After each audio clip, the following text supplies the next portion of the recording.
En la siguiente clase vamos a hablar de tumores estromales gastrointestinales.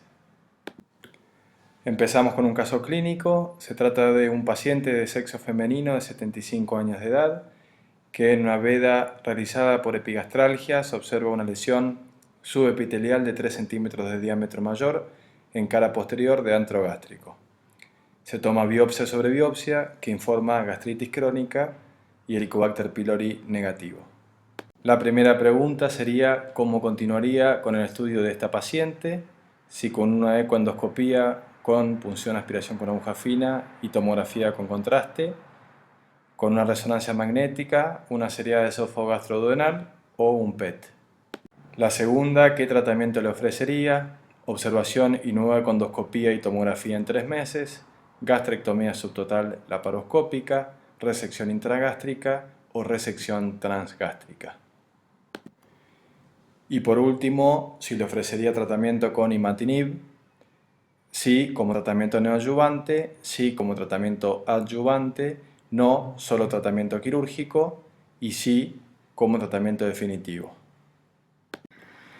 En esta clase abordaremos las generalidades de este tipo de tumores, cómo es el cuadro clínico, cómo suelen presentarse, cómo hacemos diagnóstico del tratamiento quirúrgico, sobre todo cuáles son los principios quirúrgicos, qué opciones terapéuticas hay y el rol de la laparoscopía hoy en día.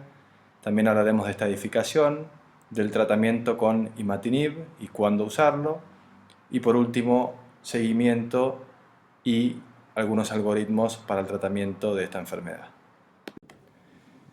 Los tumores GIST o tumores estromales gastrointestinales son los tumores mesenquimáticos más frecuentes del tracto gastrointestinal.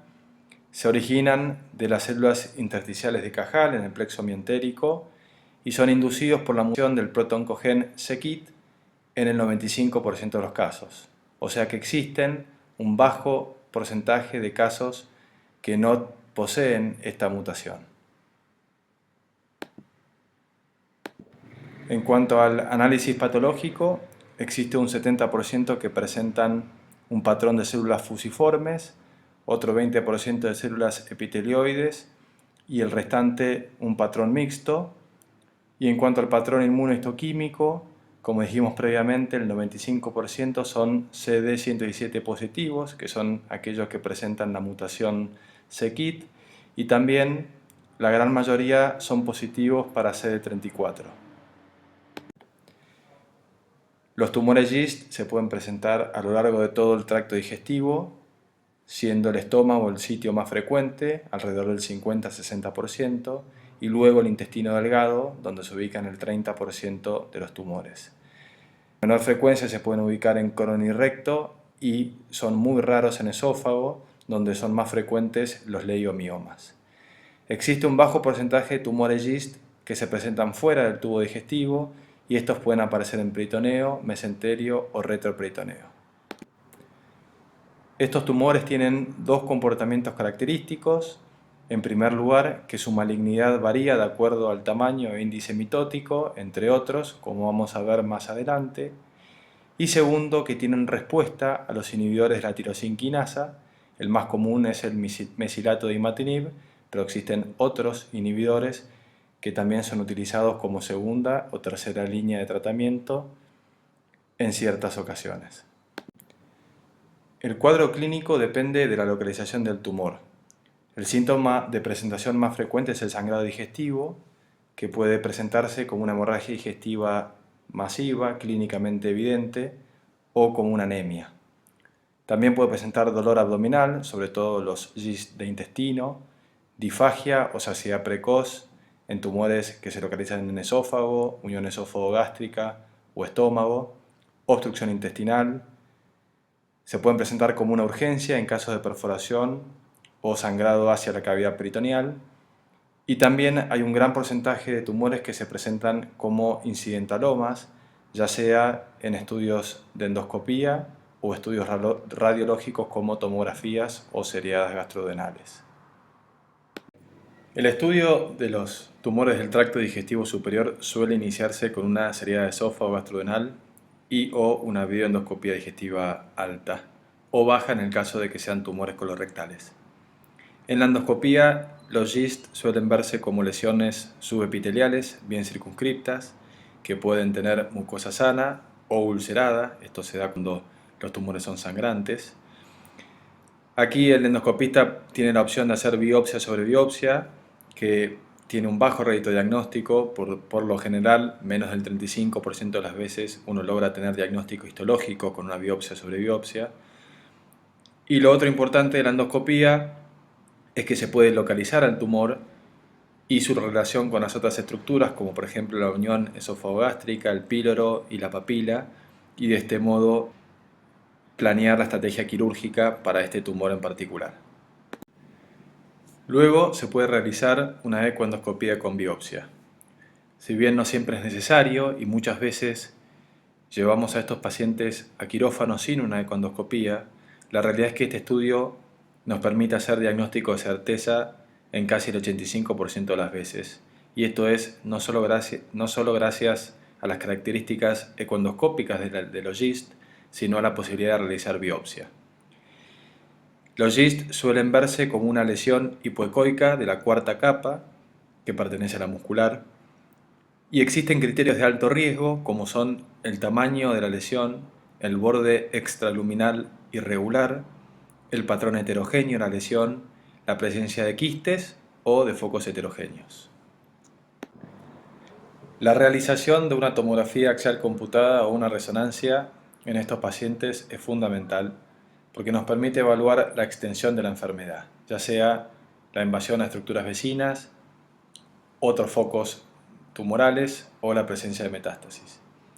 En la tomografía, el GIST suele verse como una lesión sólida, hiperdensa, que realza con contraste, pero también puede ser heterogénea en caso de que tenga focos de necrosis o hemorragia. La resonancia es particularmente útil en casos de GIST de recto, donde hay que evaluar la relación con estructuras vecinas, particularmente el piso pelviano. El PET es otro de los estudios por imágenes que podemos utilizar en la evaluación preoperatoria de estos pacientes, si bien su utilización no es de rutina en la mayoría de los centros.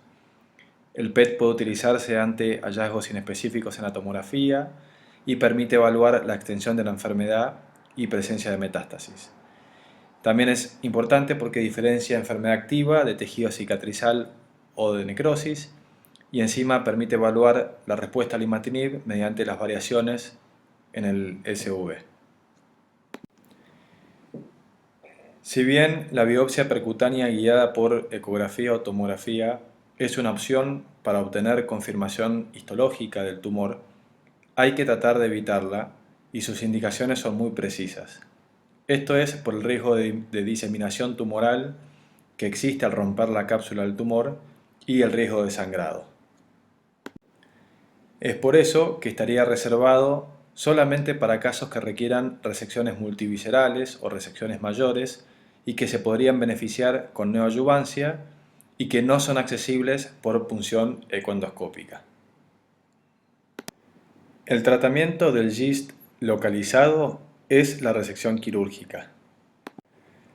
Sin embargo, los tumores esófago-gastroduodenales que son menores a 2 centímetros pueden observarse y realizar seguimiento con ecoendoscopía o tomografía.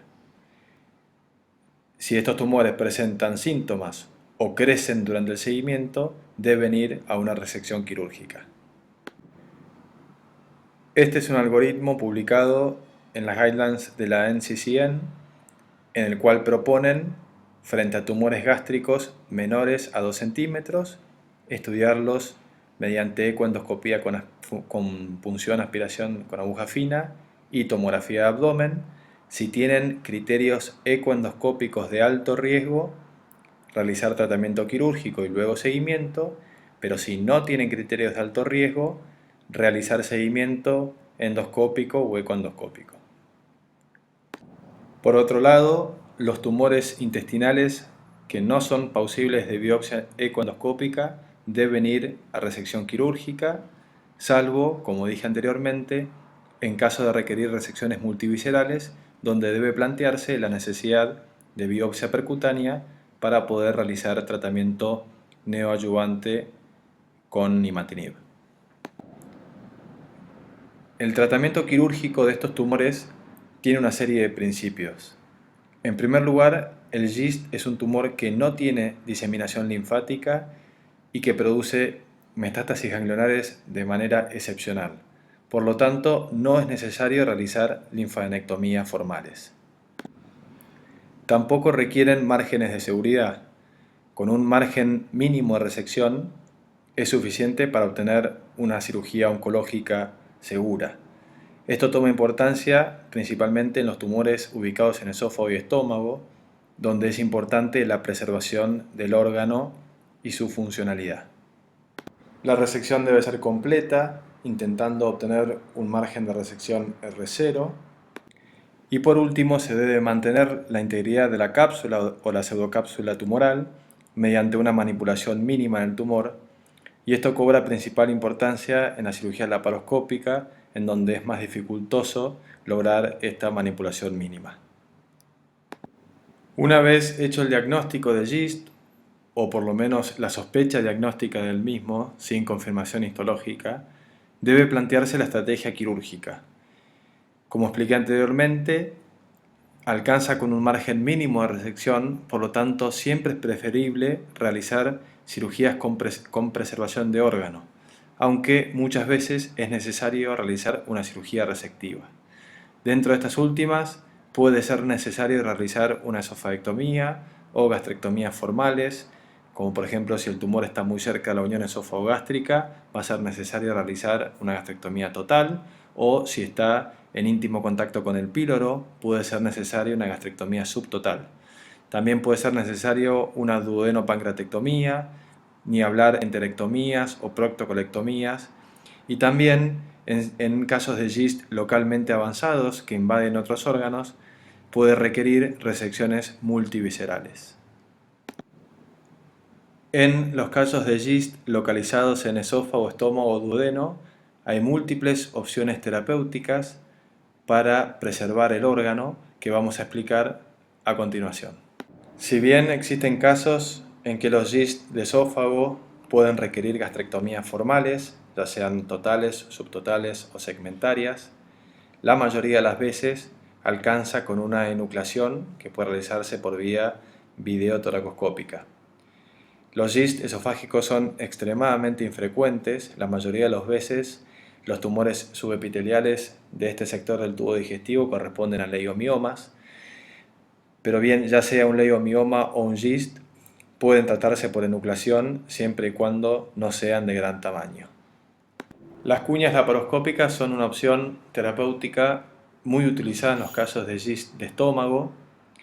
Estas pueden realizarse mediante disparos de sutura mecánica, como vemos en esta figura, o mediante la apertura del estómago con un instrumento de energía.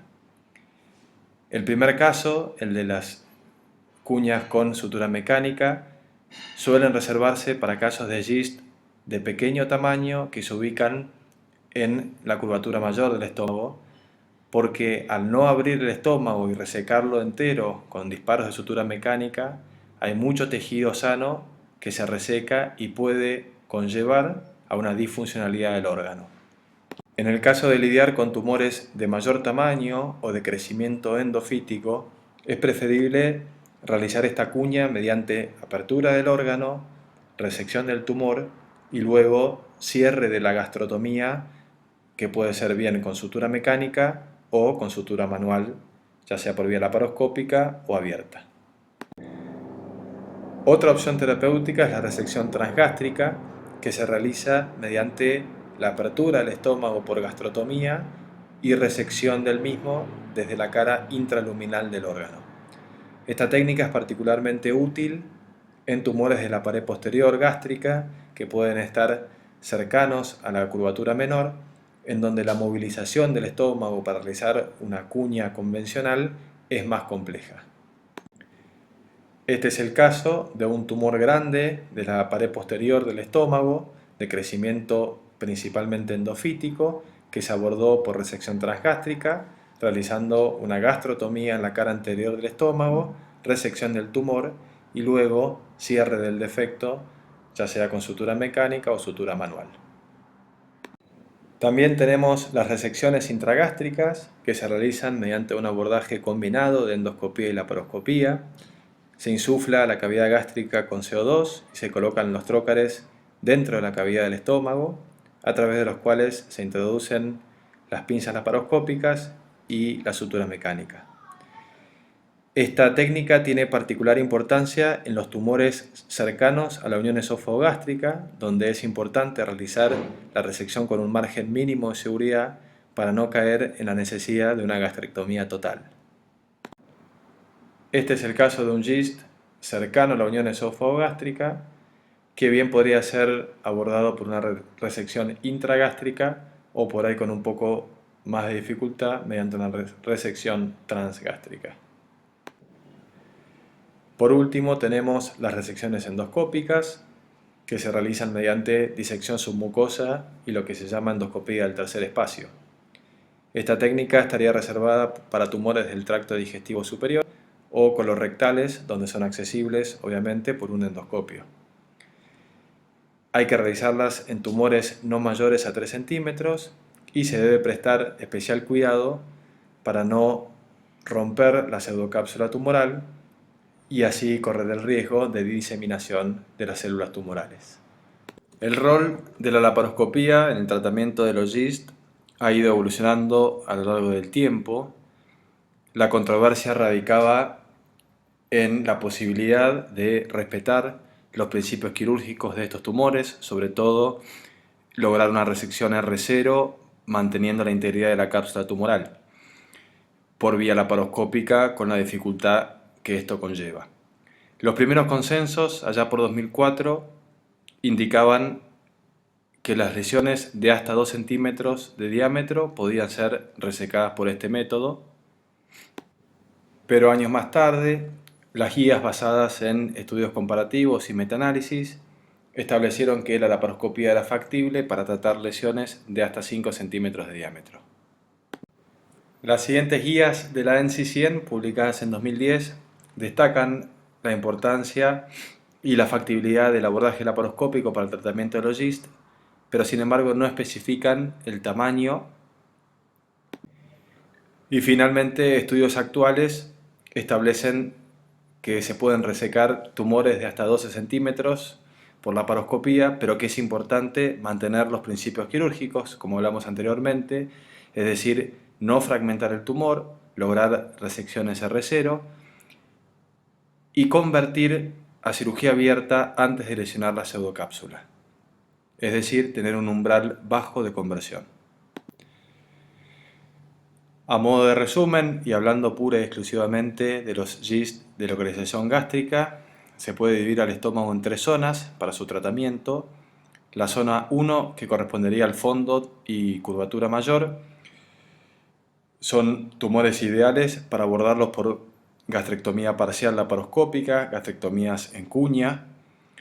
La zona 2, que corresponde al antro y prepíloro, muchas veces requieren gastrectomías subtotales formales, aunque si es posible es mejor resecarlos por vía transgástrica o intragástrica, como vimos anteriormente. Y por último, la zona tipo 3, que son los tumores cerca de la curvatura mayor y la unión esófago-gástrica, son ideales para abordarlos a través de resecciones transgástricas, y también está la alternativa de las resecciones intragástricas mediante abordaje combinado de endoscopía y laparoscopía. Luego de concluida la resección tumoral y una vez obtenido el resultado del análisis histopatológico, podemos proceder a la estadificación del tumor, que se basa en 3 criterios: el tamaño tumoral, el índice mitótico y, por último, la localización. Fletcher fue el primero en establecer el riesgo de recurrencia de los GIST, utilizando únicamente el tamaño tumoral y el índice mitótico. Así estratificó el riesgo en muy bajo o bajo, en aquellos tumores con menos de 5 centímetros de diámetro o menos de 5 mitosis por campo, riesgo intermedio y riesgo alto, que eran aquellos tumores con más de 5 centímetros de diámetro y más de 5 mitosis por campo, o más de 10 centímetros con cualquier índice mitótico, o cualquier tamaño con más de 10 mitosis por campo.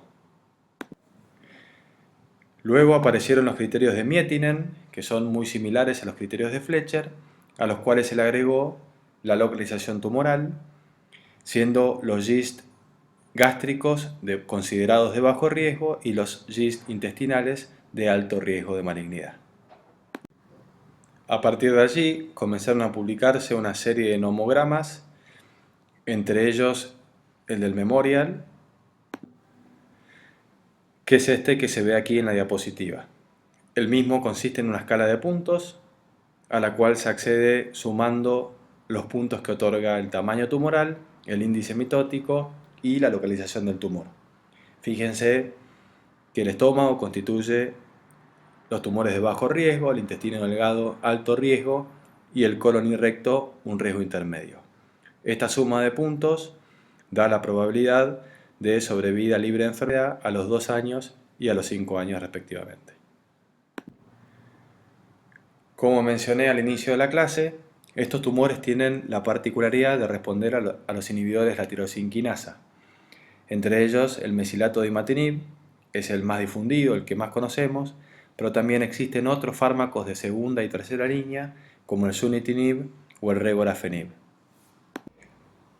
Si bien la dosis estándar es de 400 miligramos día, hay un grupo de pacientes con una mutación particular, que es la mutación del exón 9, que podrían verse beneficiados con dosis mayores, como de 800 miligramos día.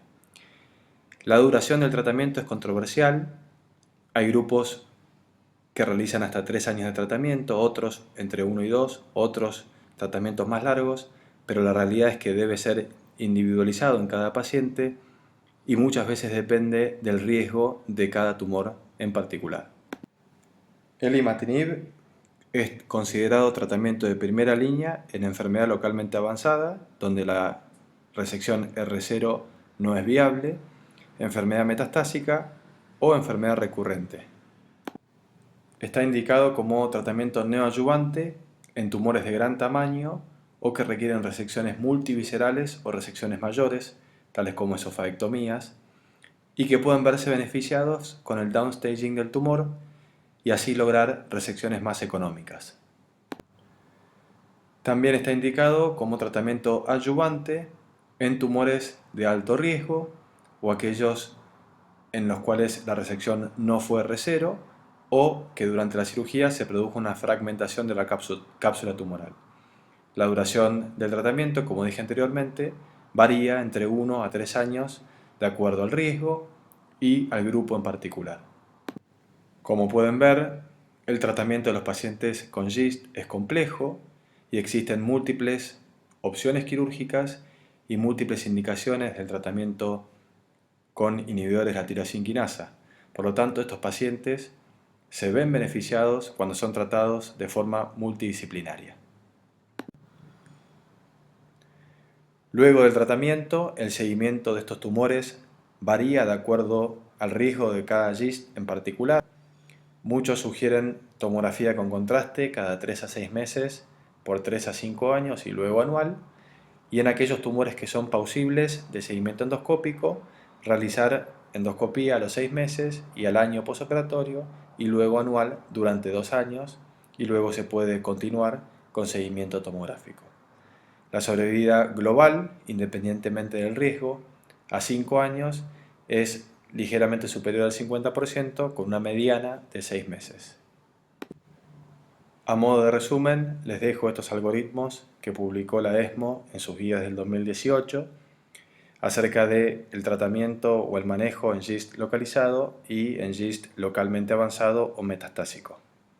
En cuanto al GIST localizado, si el tumor es pausible de una resección R0 sin necesitar resecciones mayores, se recomienda la cirugía y luego el seguimiento, aunque si el tumor es de alto riesgo, realizar terapia adyuvante durante 3 años con imatinib. Por otro lado, si no es posible realizar cirugía R0 o esta requiere resecciones mayores y el tumor tiene una mutación sensible, sugieren realizar tratamiento neoadyuvante con el imatinib durante 6 meses a 1 año y luego cirugía, o en el caso de tener una mutación sensible y no ser pausibles de resección, continuar con tratamiento definitivo con los inhibidores de la tirosina quinasa. En el caso de los GIST localmente avanzados o metastásicos, el algoritmo se divide en aquellos tumores que tienen una mutación sensitiva y aquellos que no la tienen. Los tumores que no tienen una mutación sensitiva tienen muy mal pronóstico y deben entrar en estudios clínicos con imatinib o sunitinib. Aquellos tumores que tienen la mutación sensitiva sugieren comenzar con imatinib y si tienen respuesta, luego realizar resección quirúrgica de la enfermedad residual para continuar con el tratamiento de imatinib por tiempo indeterminado. Si no responden a la primera dosis de imatinib, se puede duplicar la dosis. Si no responden, pasar a fármacos de segunda o tercera línea como el sunitinib y el regorafenib para luego continuar con estos fármacos por tiempo indeterminado. Continuando con el caso clínico que planteamos al inicio de la clase, en la paciente con este tumor submucoso observado en la veda, ¿cómo continuaríamos con el estudio? Bueno, la respuesta correcta era ecoendoscopía con punción y tomografía con contraste.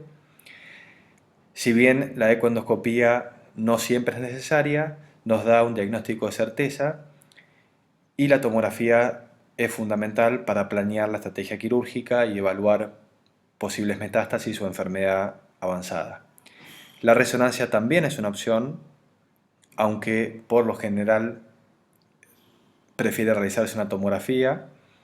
La seriada ya con el resultado de la endoscopía no siempre es necesaria, por ahí a veces para obtener algún dato anatómico de la ubicación del tumor. Y el PET no es de primera línea, no lo utilizamos sistemáticamente para la evaluación de los pacientes con GIST. A veces es necesario para evaluar algunos resultados inconsistentes en la tomografía o para evaluar metástasis a distancia. Bueno, la ecoendoscopía en este caso informó en cara posterior de antro gástrico una lesión nodular hipoecoica de bordes regulares de aproximadamente 30 milímetros de diámetro que depende de la cuarta capa y la inmunohistoquímica informó CD117 positivo, CD34 positivo y un Ki67 del 2%, o sea, compatible con GIST. Esta es la tomografía que le realizamos a la paciente. En este caso realizamos una tomografía con protocolo de distensión gástrica con polietilenglicol para evaluar bien la relación del tumor con el píloro que se había observado durante la endoscopía que tenía una cercanía o una relación estrecha. Fíjense cómo se ve la lesión nodular de 30 milímetros en cara posterior de antro gástrico y que parece estar en relación estrecha con el píloro. Esto nos lleva a preguntarnos cuál sería la cirugía indicada. Entonces, la siguiente pregunta, que era ¿qué tratamiento le ofrecería? Bueno, la respuesta correcta era resección transgástrica. Observación y nueva endoscopía y tomografía en 3 meses no era una opción válida en este caso. En este caso está indicada la resección quirúrgica porque es un GIST localizado. Gastrectomía subtotal laparoscópica podría haber sido, pero siempre preferimos evitar las resecciones gástricas formales si podemos realizar, como dijimos anteriormente, resecciones marginales o gastrectomías parciales para preservar la mayor cantidad de órgano, es lo indicado. La resección intragástrica también podría haber sido una opción, pero este era un tumor un poco más grande de lo ideal y no estaba localizado cerca de la unión esofogástrica o una curvatura menor, que es la indicación particular de las resecciones intragástricas.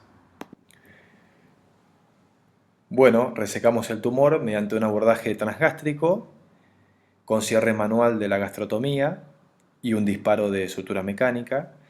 Y la anatomía patológica informó un GIST de 3 por 3 centímetros de tamaño con márgenes libres de resección. No se identificaron figuras mitóticas y la inmunomarcación era compatible con GIST, es decir, CD117 positivo, CD34 positivo, o sea, un tumor de bajo riesgo. Por eso, ante la última pregunta, si le ofreceríamos tratamiento con imatinib, la respuesta es no, solo el tratamiento quirúrgico es suficiente. Tratamiento neoadyuvante no requería porque era un GIST localizado que se podía resecar con márgenes de seguridad y realizar una resección completa. Como tratamiento adyuvante no tiene indicación porque es un GIST de bajo riesgo, y como tratamiento definitivo, por supuesto que tampoco. Para terminar, les recomiendo esta bibliografía para abordar en profundidad el tema de GIST. Las guías de la NCCN y de la ESMO son muy completas en cuanto al diagnóstico, al manejo, al tratamiento y la indicación del imatinib. Y para ahondar específicamente en la técnica quirúrgica, estos libros de Lippincott de cirugía esofágica y cirugía gástrica también son muy detallados. Muchas gracias.